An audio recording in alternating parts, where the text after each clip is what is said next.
Hello and welcome to Mommy Dentist and Business Podcast. I'm your host, Dr. Grace Yum, and welcome to all of our new listeners and all of our followers who've been part of our community for the past 8 years. This podcast has been running for 8 years. I cannot believe it.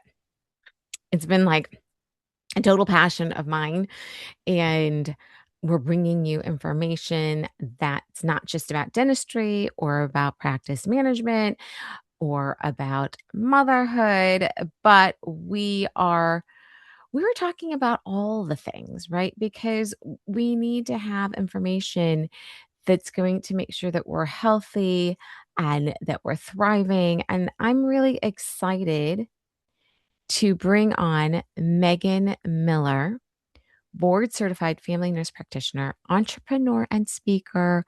Welcome to the show. Thank you. Thank you, Dr. Yum. I'm very appreciative to be here. And this is exciting. This is my first podcast. So here we go. Here we go. I would love for you to tell our listeners just a smidge about yourself, whatever you want it is that you want them to know what you do and how you got to where you are today. Yes, absolutely. You already said board certified family nurse practitioner. Started my career as an ER nurse, seeing all the should I say shortcomings of primary care at Mm, even that nursing level. mhm. Seeing that patients needed to be heard, seeing that patients needed to have providers to pick up the phone and talk to them, and seeing that we needed to get patients out of the emergency room and better preventative care. So then that led to me becoming a nurse practitioner. That was in 2016. And I wasn't ready to get rid of like my adrenaline bug that I had as a ER nurse. And so I went neurology, believe it or not, which I never in a million years thought that was going to happen. And so I Mhm, mhm. stayed inpatient. I worked inpatient for a private neurology practice for many years, seeing seizures, strokes, Yes, migraines, neuropathies. yes, And again, seeing that we are having such shortcomings with primary care because here are all these yes. patients coming in that I'm like, oh man, things could have been prevented. And then when 2020 happened, here's the entrepreneur brain. Um, a lot of people in my circle community said you should open family practice. Those are your roots. We need family practice. I'm like, no, I'm not smart enough to own my own business. I'm not rich enough to own my own business. And then in 2020, I started moonlighting for an IV hydration company, just starting IVs because again, I was an ER nurse who loved to do that. Yes, yeah. Um, and I saw that, these two humans were running this IV hydration company. And by the way, the hospitals for neurology were dead because everybody was instructed to not go to the hospital. And so I'm like, okay, I need something to do with my time. And I saw these two non-medical people running this business and I go, I can do this. I can own my own business. I can own my own practice. Like I need to do this. But Mm, through those years of seeing patients in that ER realm and that neurological realm without mhm. with poor primary care, I said I've got to go back to primary care, but I have to do primary care differently. And that was two Mm, things. I mhm, said we've got to eliminate insurance in the primary care world. mhm. In the community that I live in, we have 3,000 patients for one primary care provider. And everybody knows when they go to primary care, you better be short, quick, and you have about 9 minutes, right?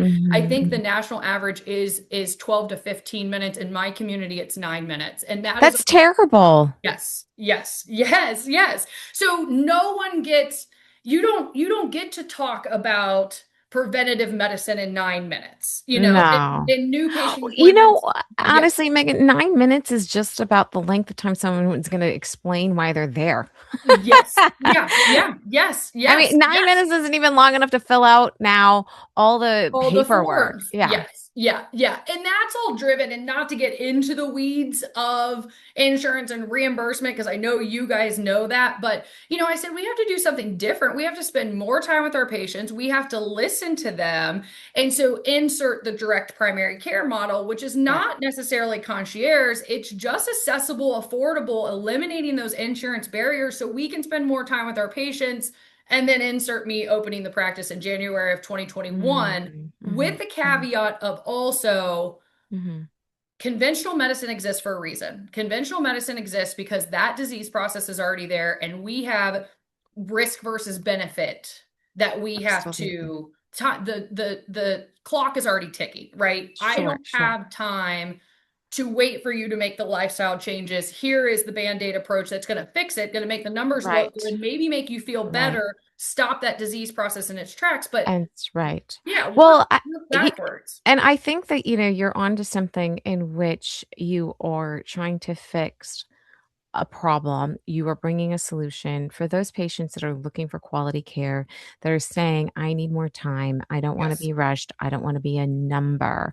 And so Yes. fast forward, that's what you're doing Yep. now, Yep. and now, I wanna kinda get into the meat and potatoes because I only have Yes. 30 minutes with you. Yep. Understood. I would love to know more about the direction of what actually our community right now is really interested in, Yes. and what's also exploded all over social media. And there's just a lot of questions because it's not, medicine is not a one size fits all. Yes. And what works for one doesn't work for another. And that's why for me, I always had beef with dosages and Yeah. medications. And yes, you can say, 2 tablets of, 6 milligrams of this for ages such and such or this amount of weight. But you can get a general idea, but I feel like now we're entering territory where we're gonna go down this rabbit hole right now of Yes. hormone replacement therapy, and that's just 100%. kind of like everywhere, and people are desperate for a solution. People are desperate for relief. And there's Yes. all kinds of information out there, whether it's TikTok, Instagram, YouTube, but without a medical provider expert, it can get dangerous. And Yes. so I just thought, well, let's kind of go in that direction and 100%. talk about HRT, which is short for hormone replacement therapy. How do Yes. you tell a patient when HRT is appropriate, especially because it's a spectrum and everybody has Yes. different symptoms? And then there's this whole thing of perimenopause, which could last forever, Yes. Yes. versus your full menopause. Yes. Yes. So lots of subjects to hit on there, but bioidentical hormone replacement. So number one, that's something I always start with because oral contraception, IUDs, progestins, those are not bioidenticals. That's not derived from yams. That is synthetic made in a lab, etc. So everybody has to understand that. And we have to understand that the article that came out, the Women's Health Initiative, which kind of put the damper on this entire situation, did not decipher between were we using synthetic, were we using bioidentical, etc. So you always want to equip your patients, and I want to equip everybody with that knowledge of what BHRT and synthetic is. When do we use it? Why do we use it? So when a patient comes into my office, we do a 90-minute first patient consult, and that new patient appointment I start from birth to present, because you have to understand the body that those hormones are housed in. What is this patient's stress level? What does her daily life look like? How many children does she have? Is she prioritizing sleep? Is she Mm, prioritizing mhm. making sure she's eating, exercise, Right. etc.? And you have to understand what kind of body are those hormones housed in, right? Mm, mhm, Because mhm. BHRT is not, and you're exactly right about this. I'm gonna say TikTok wellness phenomena and hormone boom. It's like everybody needs to be on it, everybody needs to be on it, everybody needs to be on it. But if you've got a 36-year-old female who technically perimenopause is not starting at 36, but they're experiencing low estrogen, low progesterone symptoms, you have to monitor that environment that she's in. What is happening there? The stress, the cortisol is robbing her of her sex hormones. What does that gut look like? So you've got to always you've got to look at cortisol, stress, you've got to look at gut, and the hormones come in between. I always say that. So Now, do I think that women have been robbed of hormones for the last 20 plus years because of the Women's Health Initiative? 100%. We look at chronic illness, we look at the hip fractures, we look at the heart disease, we look at the dementias, and we look at the cancers across the board. And you just start, and all these new studies are coming out. I don't know if dentists are allowed to use the new AI software called Open Evidence. It's a lovely little database. Mhm. Hey, pull the most recent article on estrogen use post, breast cancer. Boom, you get the top article, and it's nice to go down that rabbit hole and start asking those Mhm. questions because Mhm. guess what? Mhm. There's a lot of Mhm. good data coming out. Mhm. However, so I think that's always what I start with is you have and you and as a medical practitioner, the history and assessment are so crucial. And so you have to do that.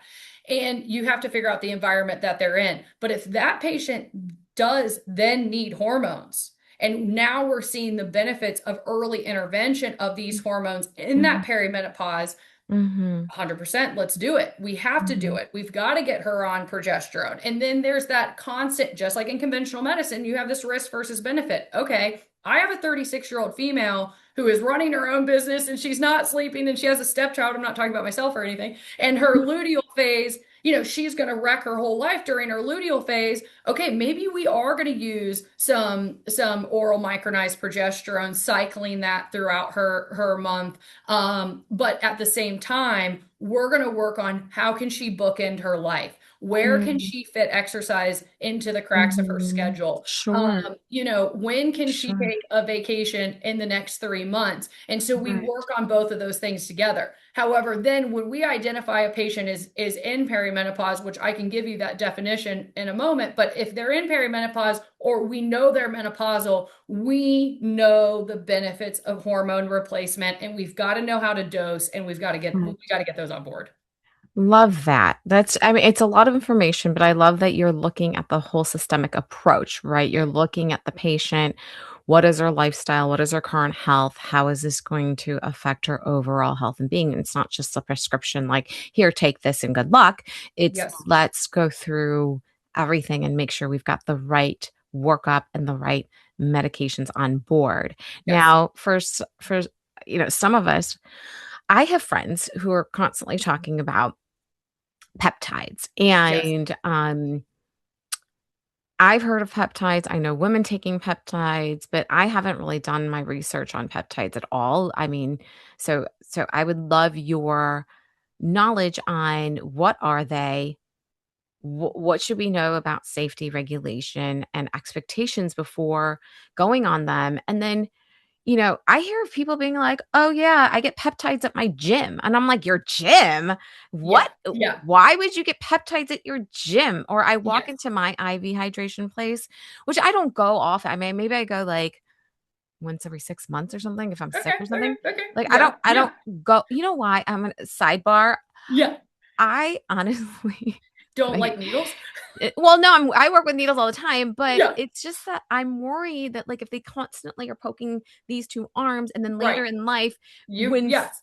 they've blown out my veins and nobody can 100%. start Yes. like, Yes. I'm a hard stick anyway, so it's like, Yes. well, You're if preserving for the future. yes, I'm like, Yes. what if Yes. I'm, like, 70 and I need these veins and then they have to go through my Yeah. hand? That's even more like You I Yeah, yes, yeah. No, I think your thought process is right there. I think so, I think low and slow is still a good concept in all things wellness and in conventional, and a little goes a long way. And there's yeah, you have moderation is never a bad term in anything. So you're hitting the nail on the head with the starting of the IV. um as far as peptides go, so in my fellowship with A4M, we talk, they have peptide certification, and in the fellowship in each module, we talk about peptides. And I just wrapped up module 5 with them in April, down in West Palm Beach. And every care plan we reviewed had some peptide in it. There's a place, and there's going to be a great place for them in our world. Mhm. I think a couple things, again, talking about that synthetic versus bioidentical. It's kind of the same for peptides. So a true peptide is a 21 chain amino acid, and most of them are naturally occurring in our body. And we have a deficiency, and we have figured out how to make that 21 chain amino acid in this peptide research world, and we know what they can do. We know what Mhm. organ system group that they target. Understand Sure. that semaglutide and tirzepatide are proprietary blends of peptides made by a drug manufacturer, right? But we're using that term peptide and it's kind of interchangeable, and it's good to talk about that.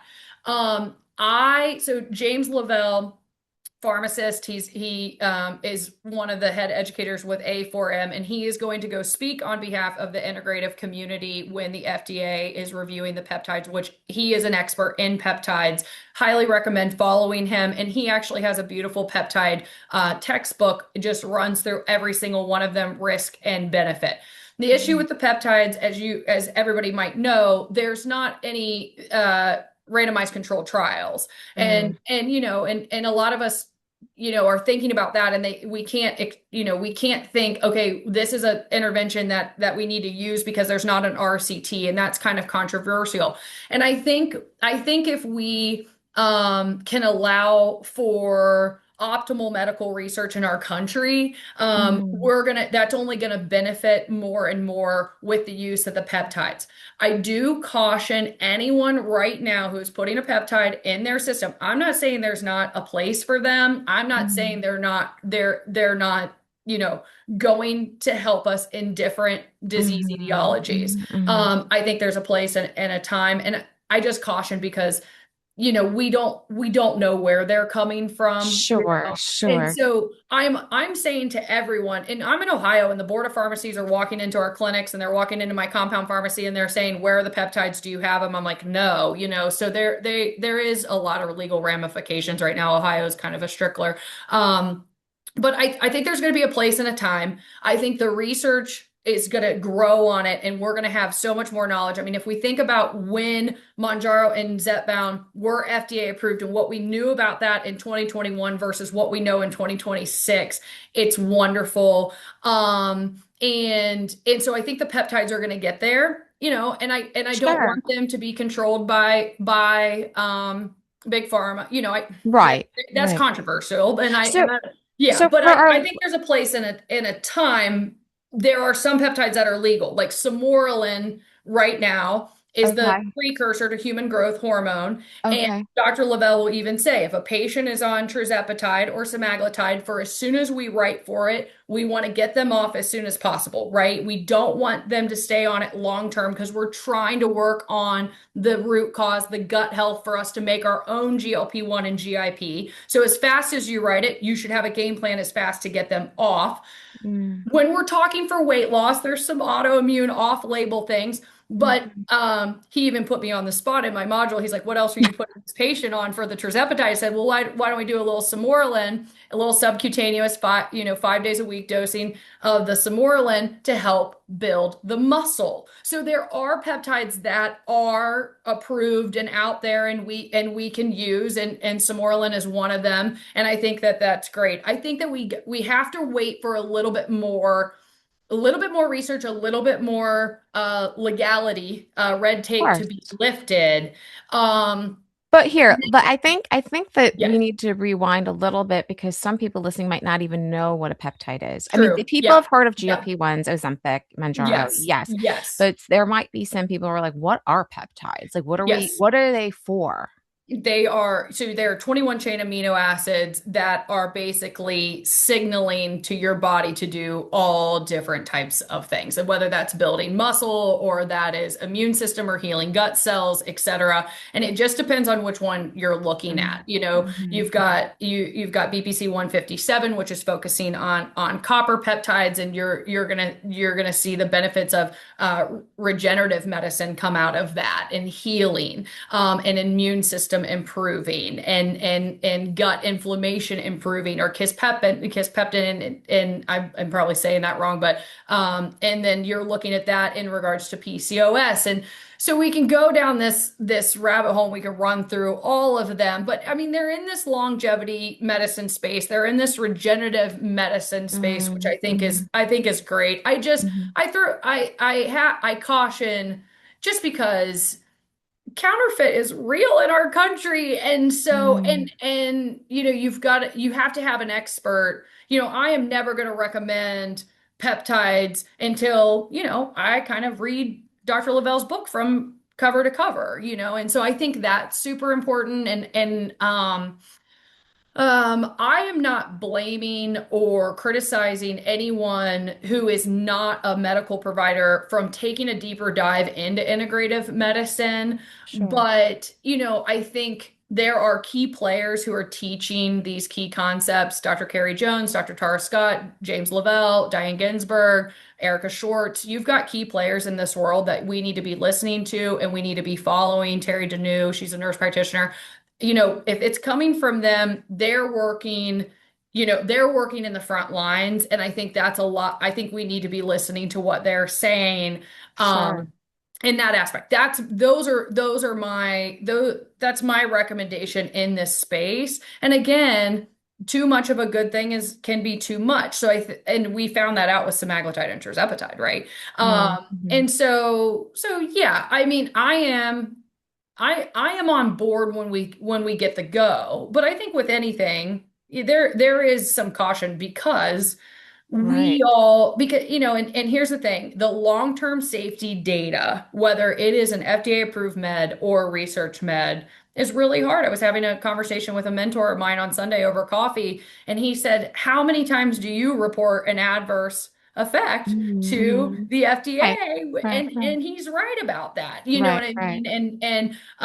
But so the peptides are, like I said, 21 chain naturally occurring amino acids in the body, and they all play a role in different buckets of longevity and you know, regenerative Mm, medicine mhm, and et mhm, cetera. So I'm excited for where the peptide world's going to go, because I mhm. think the biggest thing I think that has come out of COVID and where we're at in 2026, just like me opening the practice or me sitting here talking to you, and the things that you've done in your life in the last 8 years, is everyone's mind is a little bit, we're asking questions. We were always told to ask questions. I'm sure in your residency and training and mine, it's like, she's not asking enough questions. So this is good. This is good that we have a population Right. of men and women who are asking questions and they want to know more. More. Yeah. Yes. I Yeah. think I Yeah. think that's really important, right? To educate yourself. And that leads me to my next question, because the wellness industry, longevity, biohacking,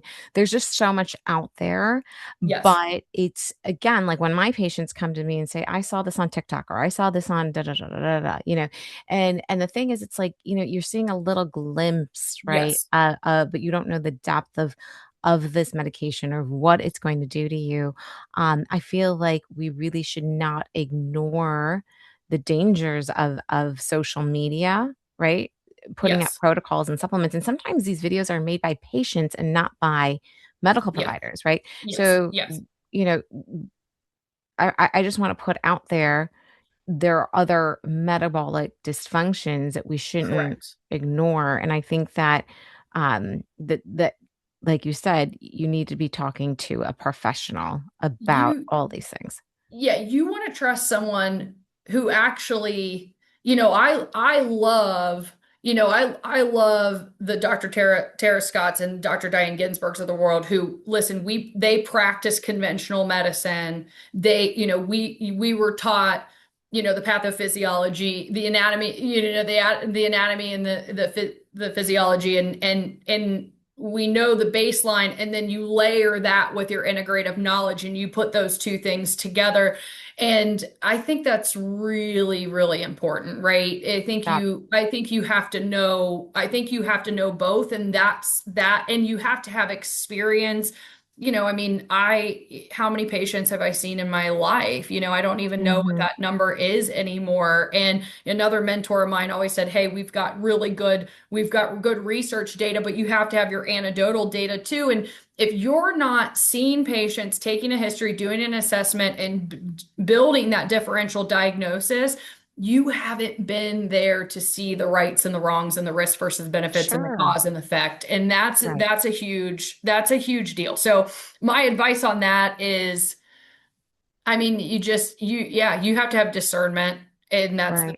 that's the biggest thing. And then you want to do the back research of where were they trained, and Right. Right. Right. that's what got me to A4M was because I was listening to I was at a PCCA, the Compounding Association conference, and Diane Ginsburg was speaking. And I go, I want to know her knowledge. I want to know her. And then I found out Mhm. she, was trained through A4M. And so I think you've got to do that. You've got to do your research. We do research on everything else in this. That you buy a Absolutely. dryer, you're Googling, et cetera, et cetera. So you've got to do Absolutely. the same. Absolutely. Do your due diligence. Now, speaking of diligence and knowing cause and effect and the cascade of things, right? We're Yes. talking about people not knowing the effects until later because some of these drugs are so new and we don't have solid studies on certain things. I know I want to talk about liver health because even for my own journey, my for me, the HRT journey has been about 18 to 24 months, and it does change like whether it's a dosage or whatever the medium of it is. Yes. And my doctor was telling me, I don't want you taking any oral estrogen because it Correct. affects liver health, right? So for Correct. estrogen, I'm on, a topical gel, Good. Divigel, or Yep. it's the transdermal patch, right? Good. So Good. how does chronic estrogen exposure, because estrogen is in birth control, Perfect. etc., and environmental xenoestrogens, You got it. an elevated if you have elevated cortisol from stress, how does this impact liver function over time? Yes. So, number one thing you have to realize when you have chronic stress, that cortisol is elevated to a point, and then the adrenal gland's like, hey, I can't make that anymore. You're trying to get blood from a turnip. But that elevated cortisol state, you have to understand cortisol is a steroid hormone to begin with. But that state of elevated cortisol, your brain's in parasympathetic versus sympathetic, right? And Right. so that elevated cortisol, you're in sympathetic nervous system, and you have to remember you have to remember your brain is primitive. Your brain does not know it is 2026. You are a mammal, you are an animal. So cortisol's elevated. It is not time to rest and digest. It is not time to have sex. And so you have to remember that because it's not time to procreate, which is what our roots are, right? And so you have to think about every system that is shut down when that cortisol is elevated, which then turns into the gut. You're not going to digest and absorb food. You can't assimilate nutrients from a gut Mm, level when mm, cortisol is elevated. And when you look at the liver has to operate phase one and phase two, liver metabolism. There are key nutrients involved with those. All mhm, your vitamins, magnesium, your DIM, your mhm, I3C. When you're under that state of stress, the body can't digest and absorb. You can't get the mm, nutrients that it mhm. takes for the liver to do its job. Thank you for that. Yes, yes, Thank you for that explanation because I'm yes, always like, why is my blood work coming back with low B whatever? Or yep, like, well, yep, yep, now it yep, makes sense that yes. physiology. Okay. Yes. And then our poor livers, so the gut is the mother of the body. She's delivering the nutrients everywhere, and your liver is the king. He's telling everybody where to go, what to do. You need to be made, you need to be broken down. And if he doesn't have the fuel to do that, he can't do its job. But then, again, going back to understanding what is your lifestyle, you have got to tell me what you're putting in your body, etc. And it's everything from, yeah, maybe it is fast food, but maybe you're also not realizing, oh, this patient takes Tylenol every single day. And so you got to look at the alcohol, you have to look at the Tylenol, and you have like in all the over the counters. And then you already said it, the xenoestrogens. I mean, there's a study from over in Europe. I can't remember if it's Norway or Sweden that one out of four breast cancer tissue has parabens in it, right? And so as women who put an average of 18 total self-care products on our body on a daily basis. So we're running around like crazy. We got the high cortisol. We're supposed to look good every single day. I mean, I'm not wearing makeup right now. It's embarrassing, but I try not to do it because, No, you look amazing. I only do this for the podcast, by the way. well, Every day. I don't yes. my kids are I'm, like, "What are I, you doing?" Yes, yeah, yeah. But it's silly but it's because it's like, I don't want that unnecessary toxins. And then that's bogging, years ago, you got to think of the Finding Nemo analogy on that liver. Like, remember when the fish they toss the rock up into the filter to stop the Yeah, yeah, filter? yeah, yeah. That is the liver. And you got to think about that from multiple standpoints, from that Yes. nutrient standpoint. But Yes. then you're also asking that liver to do so much work when we're overexposing it to the harmful things. Right. And so when you want to talk about the root of estrogen dominance, you've got to put all three of those things together. And then you have somebody who is, whatever situation they get in to get on oral estrogen and no levels were drawn, you've got to get estradiol, you have to get estrone, and then you throw that oral estrogen, it goes straight to the liver and oh my goodness, it's not good. It's not good. And so, yeah, Yeah. you can't do that. Oral estrogen, if anyone is advising you, perimenopause or postmenopausal, because you have to remember menopause is one day in time. So you're perimenopause or postmenopausal. Right, right, right. If they're saying let's get you on that oral estradiol, I'm not saying run the opposite direction, but you got to question why, and you have to advocate for yourself in that aspect.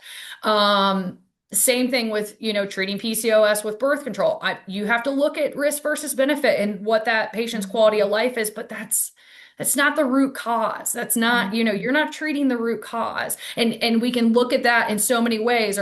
Or hey, I'm having, maybe you are, you've had the three babies and you're 41, 42, and you start having that heavier period because you're in first stage Right, perimenopause, the right. transition to menopause, and that person says, let's put the IUD in.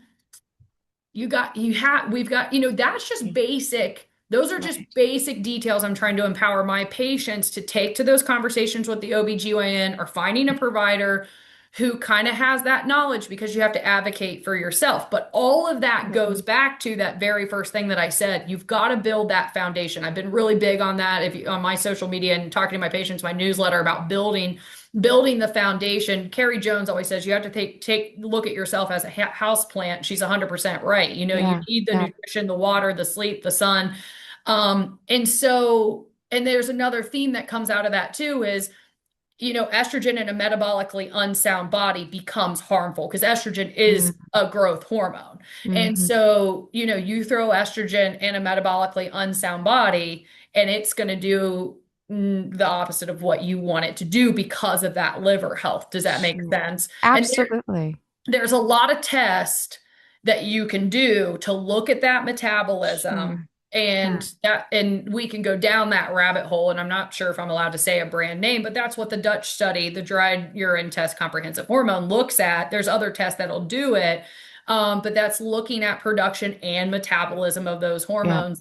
And so you want somebody to advocate for you in that aspect to be able to run that type of testing. So we hit on a bunch of themes there, but yeah, yeah. yeah, the liver is, and we all we abuse them every single We day. do, we do, we do. So we Yeah. gotta stay healthy. I know we're running short on time, so I'm gonna jump to our last question, which is Yes. what is your number one piece of advice on how you're balancing your professional and personal life? Because you want the cortisol, you want the Yes. cortisol to calm 100%. down. Like, what are Yes. you doing to find zen?